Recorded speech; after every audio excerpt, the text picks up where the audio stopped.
पहले जैसे मैं आया हूँ सबसे पहले मैंने रेड भेजी है। हम रेड करते हैं, इंशाल्लाह बंदा पकड़ते हैं, इन द मेन टाइम पर्चा भी देते हैं ताकि पर्चा भी हो जाएगा, वो बंदा भी पकड़ा जाएगा। तो हम आपको यहीं पे बैठ के बता देंगे कि जहाँ पर भी हम सब होंगे हम वहाँ पे बता देंगे। मुफ्ती साहब हैं, बाकी उलमा किराम को भी इकट्ठा कर रहे हैं, उन तमाम को हम बता देंगे कि जी हमने ये काम जिसकी जिम्मेदारी ली थी वो हमने कर दी। तो आप सबके बिहाफ में हम सब ये जिम्मेदारी लेते हैं और अल्लाह ताला ने सुने साइयां दी बस्ती दे विचों साइयां ने कुरान पाक दी बेहुरमती कीती आ। सारे मौलवी सारे मुसलमान मताब मस्जिद दे अगे इकट्ठे होवो। तुसीं नाश्ते करन दे घरां बैठे मुसलमानी काहदी आ तुहाडे विच? तुहानूं तो मर जाना चाहिए सी। सड़कां ब्लाक हो जाणियां चाहीदियां सीगियां। अगर कानून उन्होंने अरेस्ट नहीं करता तो फिर सारे बंदे इकट्ठे होए हुए थे। इhtजाज करो और कानून के दायरे रह के सारे इhtजाज करो। आन के सारे मुसलमान इकट्ठे हुए थे।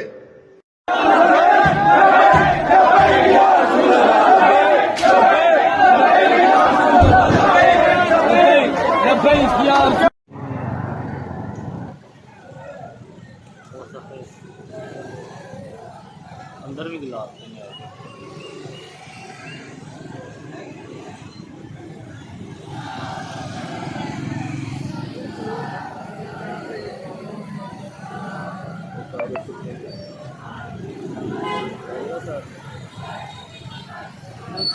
खजानची जे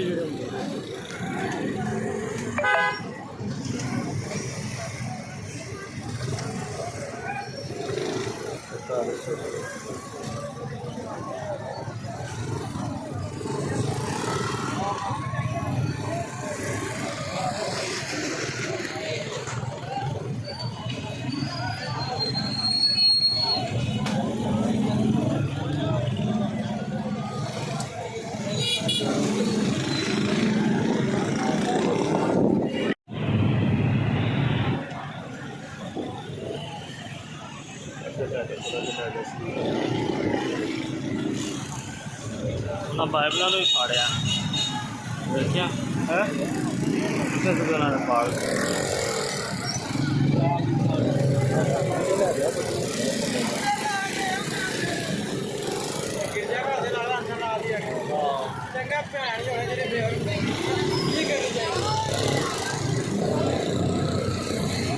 वो गली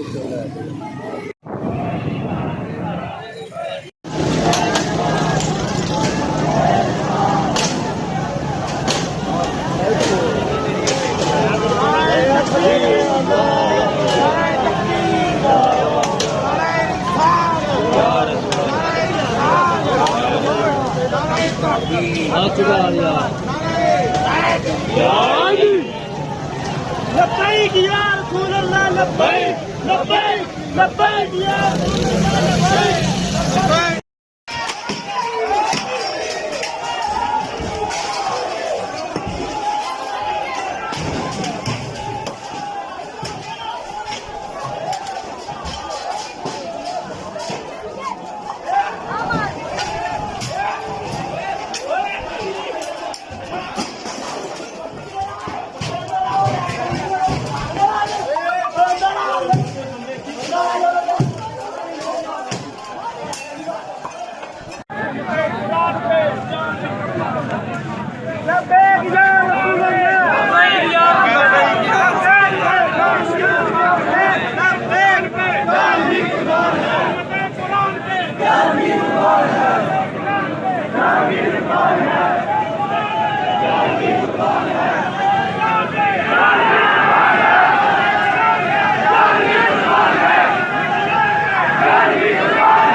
अंदर भी गिलास थे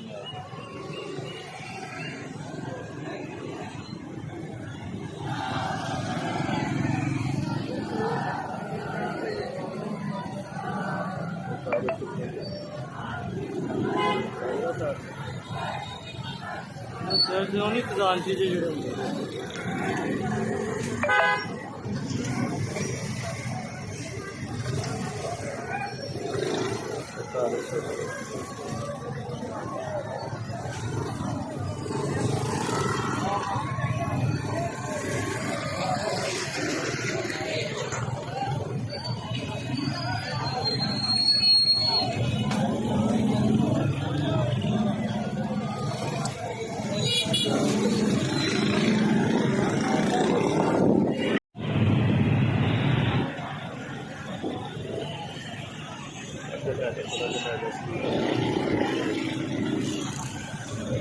ਬਾਈਬਲਾਂ ਨੂੰ ਵੀ ਫਾੜਿਆ ਦੇਖਿਆ ਹੈ ਕਿੱਥੇ ਸੁਗਣਾ ਨੇ ਪਾਲ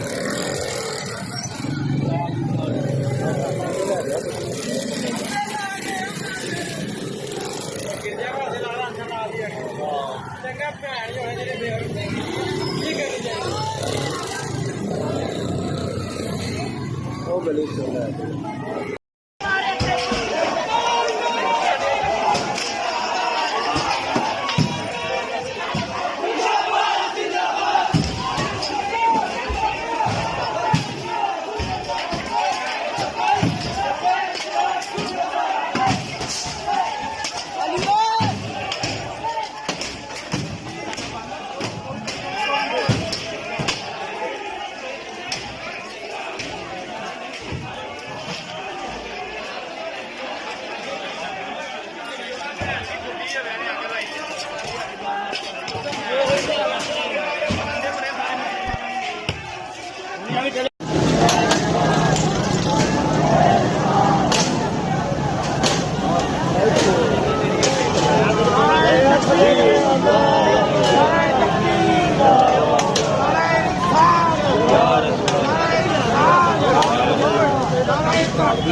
لبيك يا رسول الله لبيك لبيك لبيك يا رسول الله لبيك